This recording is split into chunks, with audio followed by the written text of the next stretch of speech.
This podcast is sponsored by BetterHelp.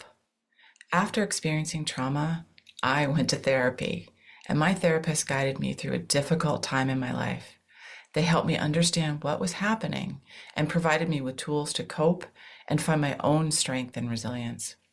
Their experience and compassion were invaluable and enabled me to rebuild my life and move forward. I strongly believe in the power of therapy to help people through difficult times. BetterHelp connects you with a licensed therapist who is trained to listen and give you helpful, unbiased advice. First, you go to their site. You can use my link, betterhelp.com/resilience. You answer a few questions, and BetterHelp will match you to a professional who has years of experience helping people with struggles just like yours. Let BetterHelp connect you to a therapist who can support you, all from the comfort of your own home.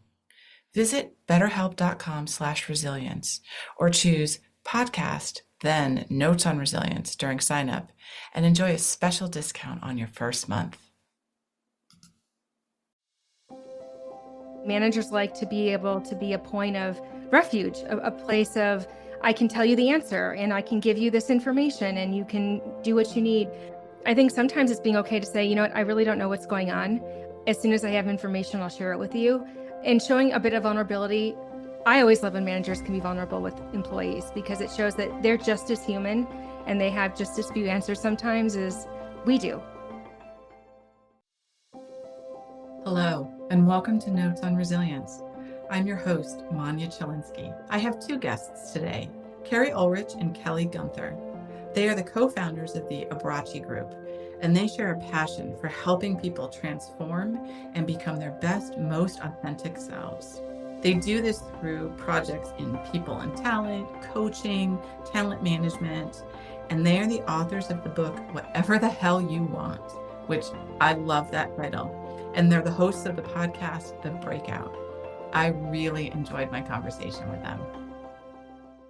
Keri, I am so excited to have you both on my podcast. Thanks for being here. Thank you. We're so happy too. And I'm going to start with you, Keri. What is one thing that you have done in any area of your life that you never thought you would do? Okay, well, two things came to mind. So I do like to break the rules, as you know, Manya. One is writing a book. Never thought I'd do that. And then after the first book, I never thought I'd write a second book. So there you go. Now there's two. And then also starting my own business. I never thought I'd do that. So here we are talking about books and business. Oh, fabulous. Well, thank you for sharing that. And Kelly, same question to you.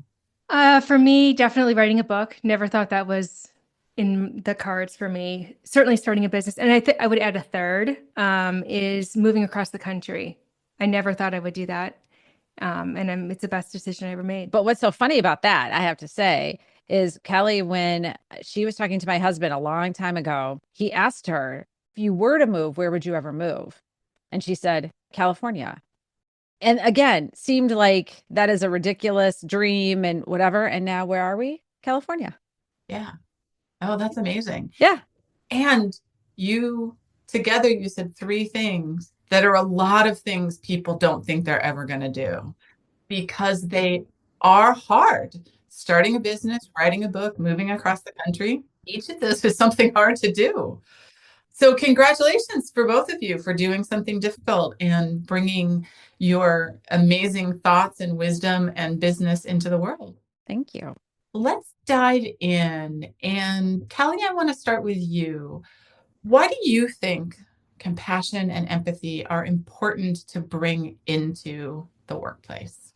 Because being a human myself and having worked all of my life, it's people want to feel cared for. They want to feel like someone has their back, that someone's advocating for them, that someone sees them beyond the role of the title of the position that they're in, which certainly is why they're there. But people hire for culture fit. They hire for all of the intangibles, not just the technical. And so for me to work so hard at recruiting someone for a role, bring them in, and then to not act with compassion and integrity and with treating them as a human that they are, that's going through a lot of things in their life, is a detriment to actually an employer brand. So there are so many reasons why managers and employees alike need to treat each other with compassion and empathy. Thank you for that. Keri, what do you have to add to that? I just think Kelly said it. It's that the caring word. We all want to feel like someone's listening to us, that someone cares about us in our romantic relationships, in our friendship, and at work. That doesn't get turned off. If you think about your friendships and your relationships, what are your best friendships and relationships? They're people who listen to you and who care about you and are there for you. That doesn't stop when you walk into your place of work. So you also want to feel like, do they have my back? Do they care for me? Do they listen to me? It's the same thing.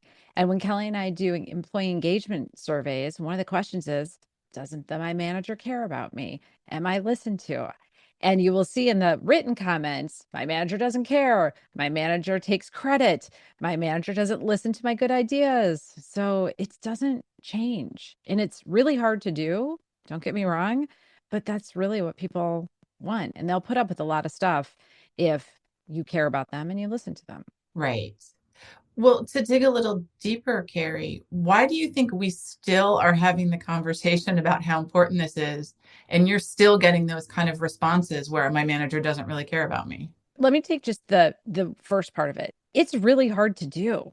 It's hard to do in relationships. It's hard to do at work. It is hard to fully listen to someone. It is hard to shut off everything and not see a text message or a Teams chat, or you're distracted because something else is going on. So to fully listen is just a hard thing to do as humans, to fully listen. And then as managers, we've been told for quite a long time to separate your life when you come in and be a little bit more robotic and don't ask any personal questions and don't get into their personal life and kind of assume we leave everything at the door and then come in as robots, or like the TV show Severance that you get severed and then you come in. And now, and Kelly and I really saw the change during COVID, because your personal life couldn't help but bleed through because people see your background. Oh, I didn't know you liked the Raiders as a football team. Oh, I didn't know that you ran Iron Man or something like that. Like, because you have a picture behind or a poster. And now all of a sudden it's personal. And so we saw quite a few managers start to ask more personal questions because you almost couldn't help it, because you had to know, how are you feeling? How are you doing? And so there was more emphasis on it. So we've seen the shift, but it is still hard work. So it's hard work naturally. And then we've been told for so long not to be personal in the office. So that's a hard shift for managers to do. That is a hard shift. You're right. And I think about the bumpiness of COVID when we were switching over to virtual, and suddenly people's kids or pets be in the call, whereas before that was no, we can't hear your kids, we can't talk about them, to now like, oh, who are they, tell us more about them. And really, as you said, coming into people's homes in a way that we don't typically in our work environment. Well, Kelly, to follow on that, what do you think we're not doing in leadership training that is making it in leadership education so that we're still having to have these conversations for this kind of compassion in the workplace? I think there's a comfort level that, to Keri's point, is not necessarily managers sometimes aren't even comfortable to ask the question, in part because there's a list of things that they have to do. The to-do list doesn't go down. We always talk about people leadership takes at least an extra hour of your workday, if not more, depending upon how many direct reports you have. And if you're already someone who isn't maybe in love with the idea of people leadership, or I don't want to get too personal because I don't want to know too much about somebody, or maybe no one has ever demonstrated what that looks like for them, they come with a lot of baggage themselves. And so sometimes it takes suspending the disbelief and trying something new to really see how powerful it can be. And in fact, just yesterday, I was talking with an employee who had recently in January had some surgery done and was in the process of recovering. And she's, back to work now. And I said, how are you doing? How's your recovery? And she's like, oh, it's going so well. Thank you so much for asking. And it's those little things where people will pick up on the fact that you asked about something that you might have even not even thought to remember, but you did, and you remembered me, and that made me feel special. And it's those little things that maybe give that employee the extra jolt to do the work, or to, the B12 shot to get through the day, or just gosh, someone cares about me. I think managers underestimate the influence that they have on their employees.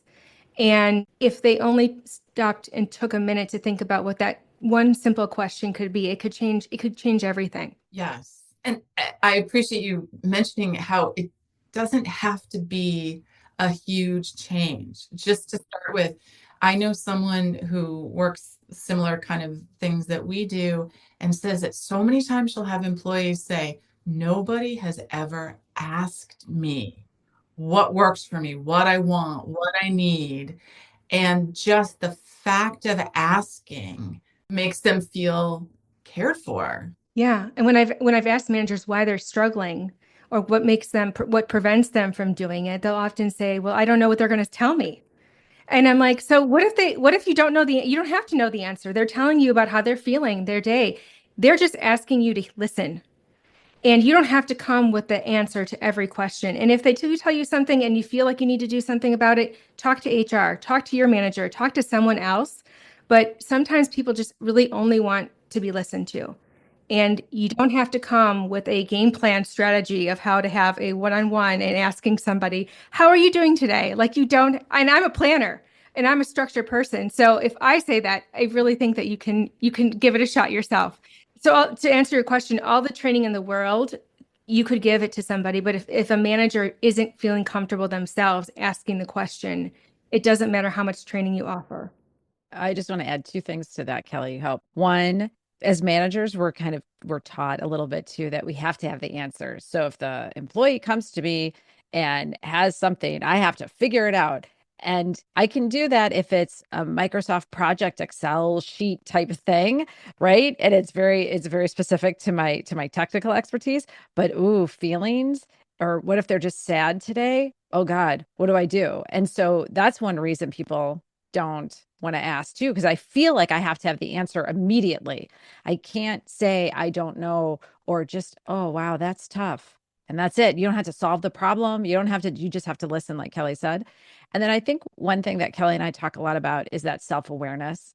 So if you're in a bad place yourself as a manager, and maybe no one listens to you, or you're going through some hard times, you might not ask questions of someone else. If you're not very aware of your own feelings and emotions, you probably won't ask someone else. So managers have to do a lot of self-awareness. So Kelly and I work with them. You got to get right with your own baggage, as I like to call it, or what do I come in to work with, in order to really listen to someone else. And that's also hard. Self-awareness is hard. Right. That is hard for everyone. And it's definitely hard to go from not really thinking about that to now having to think about that. And I know that people can be afraid in any part of your life to ask, how are you feeling?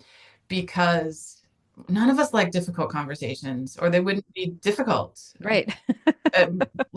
And talk about having difficult conversations. And if somebody could be inside my brain when I'm having one of these conversations, the number of times I'm having to kind of step out of the conversation and say, no, you need to listen. Yes, this is awful, but you need to listen. And that's a skill that I have developed. And I know not everybody wants to develop that skill. Yeah. But that's such a good I was just thinking about that, because you do, as a manager, sometimes have two conversations. Because as Kelly said, sometimes it can be as easy as, how's your recovery going? Good. And they move on. But sometimes they might say, let me tell you. And then your hour meeting, a half hour of it is taken up by talking about the recovery. And so as a manager, you have it in the back of your head saying, oh God, we have like 15 things to do.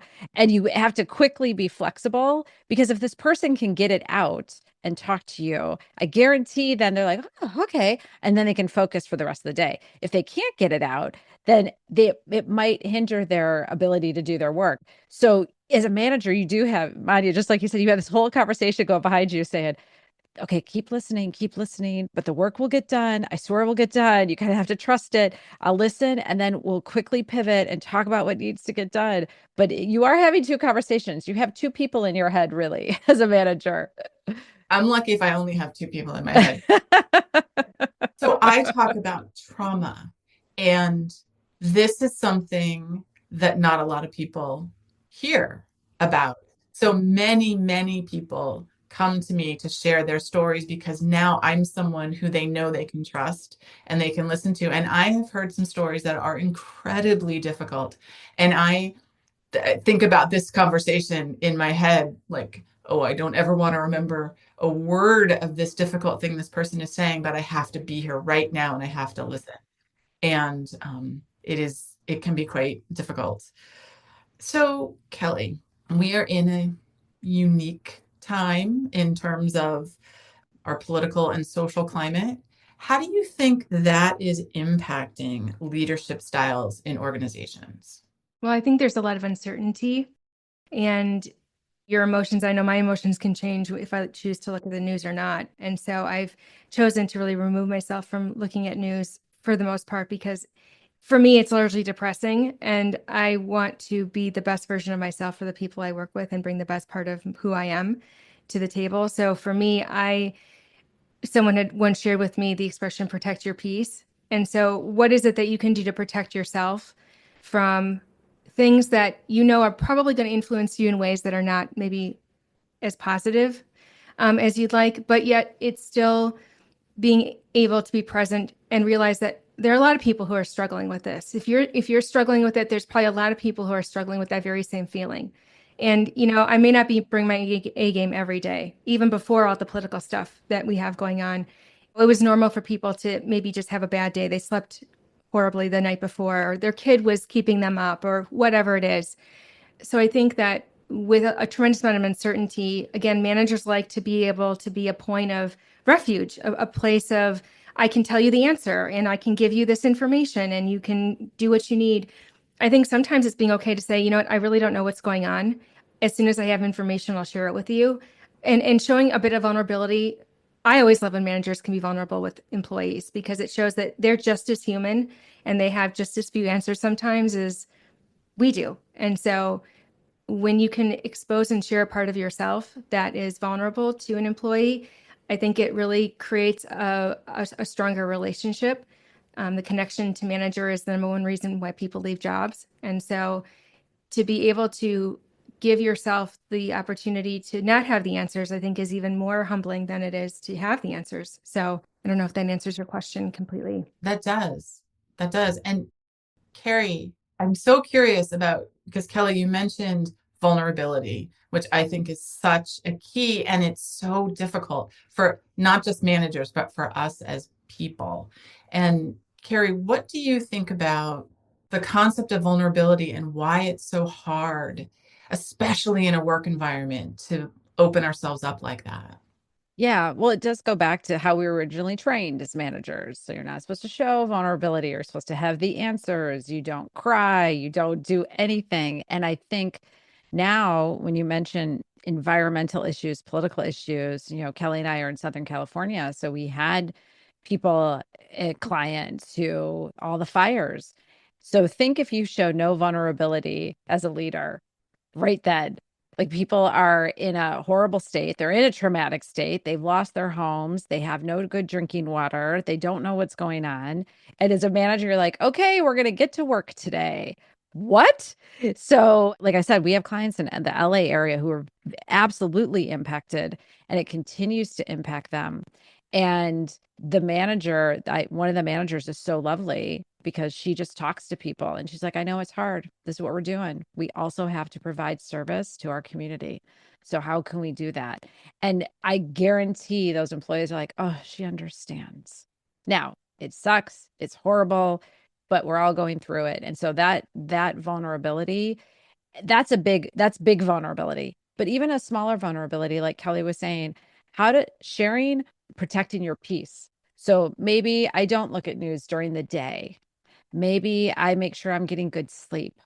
Maybe I've had managers say, how's your eating? Now, it wasn't like to shame. It was, you know what I mean? It was kind of like, are you okay? Make sure you eat today if it's a stressful day. Like, just some reminders. And that's vulnerability too, just on a smaller scale. It doesn't have to be the LA fires, but it can be this is how I'm struggling with sleep too. This is what I do. I've gotten some really great ideas on sleep and eating and exercise from just sharing that with managers, coworkers. That's vulnerability too. Yes. It's amazing the things you hear and learn when you let yourself be vulnerable. Yes.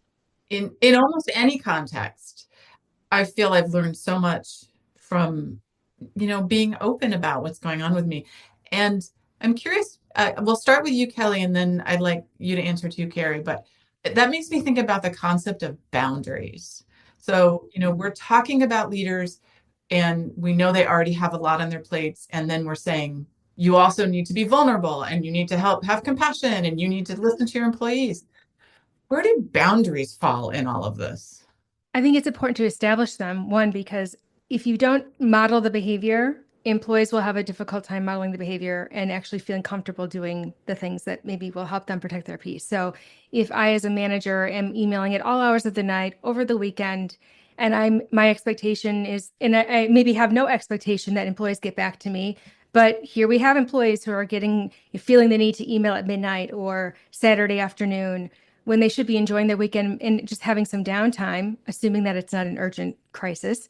I talked to many managers who think, well, but I have no expectation that the employees will get back to me. I'm like, but have you told them that? Have you said that to them? And is it something that you is there a part of it where you can control the message? Can you delay send? Because there's a great feature now in Outlook and a lot of other programs where you can delay send. So it sends at like 9 o'clock on Monday morning or something, so that you get that scratch itch of, I need to get this out, but I don't have to have someone now have to weigh, do I spend time with my family? Do I just sit and do nothing? Do I go for a walk with the dog? Or do I answer this email because I feel the need to? So if you can establish boundaries and model it and then hold yourself accountable to it, I truly believe that that employees will follow. And I think it's as simple as saying, hey guys, I'm not expecting anything from you over the weekend or in the evening unless it comes with urgent in the subject line or something. I think that's a great way that managers can model it, but it does take some time to flex that muscle and to do it if that's not something that's inherently natural for you. I think too, agree with Kelly on you have to model those behaviors.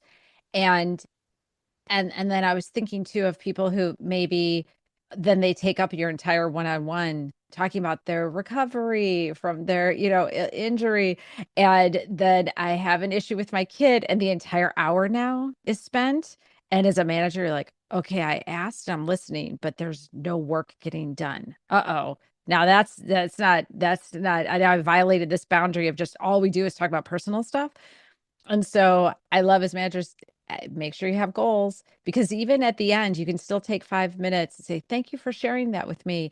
Remember, we still have these things. And, maybe you don't say it quite like that, but just, oh, and how's this going with this goal? Because this is due on Friday. And so the more clear expectations you can set on the work, then that kind of helps you balance some of that personal. So it doesn't become, oh, I love my manager, I just dump everything on them. And then when I'm going to be late, my manager will understand. She's so great. She understands that my kid doesn't sleep well. And I come in late at 8:50 now, and I'm supposed to be there at 8:30. So you still have to manage performance and you still have to set clear expectations. If you can do that, then you can maintain those boundaries. If you don't, and you become your bestie and you're like, but I understand Kelly, Kelly has trouble sleeping. Okay. So Kelly doesn't have to come in until 12. What? Wait, what? So goals and expectations you have to have that clear, then you can manage within. Yes. Somebody told me one time that especially in the work environment, that boundaries are compassion. Yes. And I love that. And both of what you've just said reinforces the importance of that.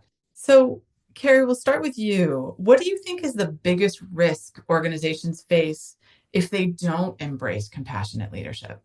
I think they have an engagement issue. So people won't be fully engaged. So when you don't have a fully engaged workforce, they don't work as hard. They don't give extra effort.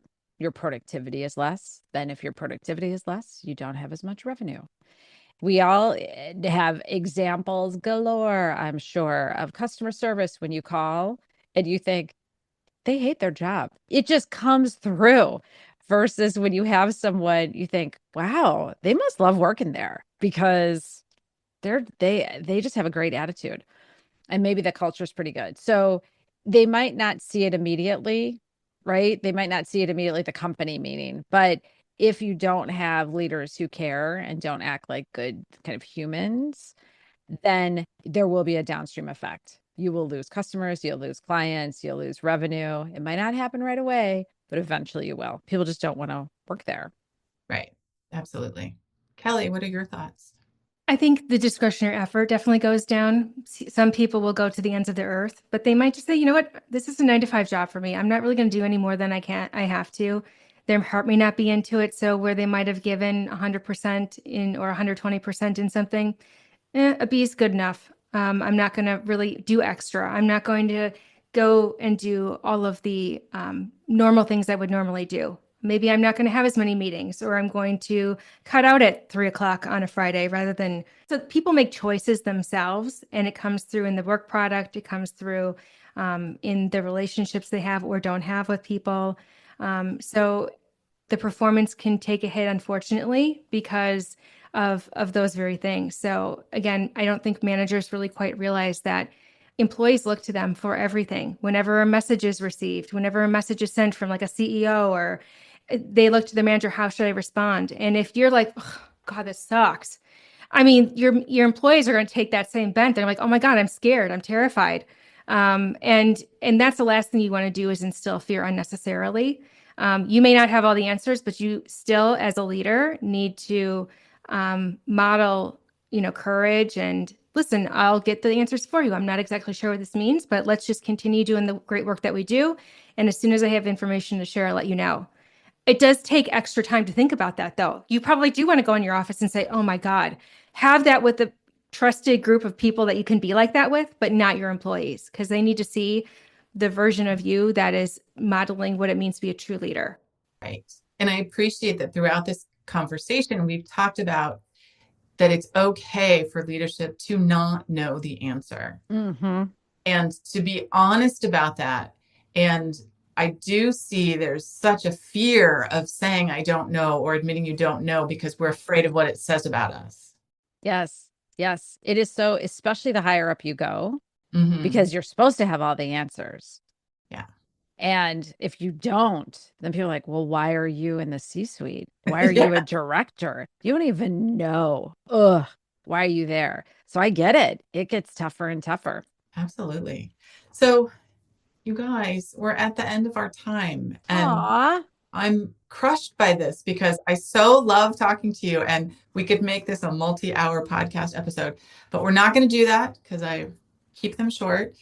So Kelly, can you tell us a little bit about your work and your company and your book so we can make sure that people can learn about you and reach you? So Keri and I founded Abbracci Group now almost 8 years ago. Best decision we ever made. We're a boutique consulting firm. So our specialty is HR, but we also do team building, coaching, organizational development, change management, anything really affecting people and how people think and how people perform and behave and act and all that good stuff. And Keri has written a book called The Way of the HR Warrior, which is just that, how to be the best, bring your best HR warrior game to the workplace and be the best resource for both employees and leadership. And then together we wrote a book called Whatever the Hell You Want. And it's really that. I mean, we try to keep our titles very on point, which is really just living your life on your terms, busting out of the boxes that maybe yourself or others have put you in, societal expectations, family expectations, maybe expectations you placed on yourself for where you wanted to be personally, professionally. So each of those things and what we do together it fuels me every day. It gives me a purpose and a sense of I have something to offer that may be unique and different. And I like to think that every conversation I have with people is helping people see that I really do truly care about them, because I do. I mean, I didn't get into this profession because I wanted to do investigations all the time and I wanted to, do terminations. I hate that. I feel bad about myself whenever those are happening, but I really got into it because I want people to find the best versions of themselves. And that's what our company is about. Keri, can you add to that? No, I can't, because Kelly did it so perfectly and wonderfully that I don't. I was just thinking, Kelly, the book, the whatever the hell you want, is really steps outside of HR because we've learned so much from people and their struggles because we have so many conversations with them and career discussions and what held them back are expectations. And it's funny, once that word is in our world so much, and Kelly and I again wrote this book on it, I find it everywhere. So if you look at movies, and I was watching The White Lotus because I'm trendy like everyone else watching The White Lotus, and the one of the characters in there was very upset, and he was talking about the weight of expectations. And in my head, I'm like, we have a book for that. And then I had to remind myself, it's just a TV show, Keri. It's okay. But you see it in so many movies and the plots of TV shows because I am weighed down by the expectations that others have put on us and what people think I should do. And so it makes me happy that we at least put something out there to try to help people break out of that. Absolutely. And to be able to work with your best friend every day too is, Oh yeah, that too. Yeah, it's pretty cool. Yeah, it's pretty cool. We know each other so well, and yeah, so it's really great to truly partner with someone that is your best friend. That's amazing. And it's not something a lot of people have. So No, we're very lucky. We're very it's so lucky. cool that you guys have made that work. Yeah. All right. So I guess we're going to have to say goodbye. Thank you so much, Keri, Kelly, for being here and sharing this conversation with me. Thank you for having us. We love it. We love you. Thank you for being such a great interviewer too and showing your vulnerability. Really appreciate everything that you bring on your podcast. Thank you so much. All right, everyone. Thanks for listening.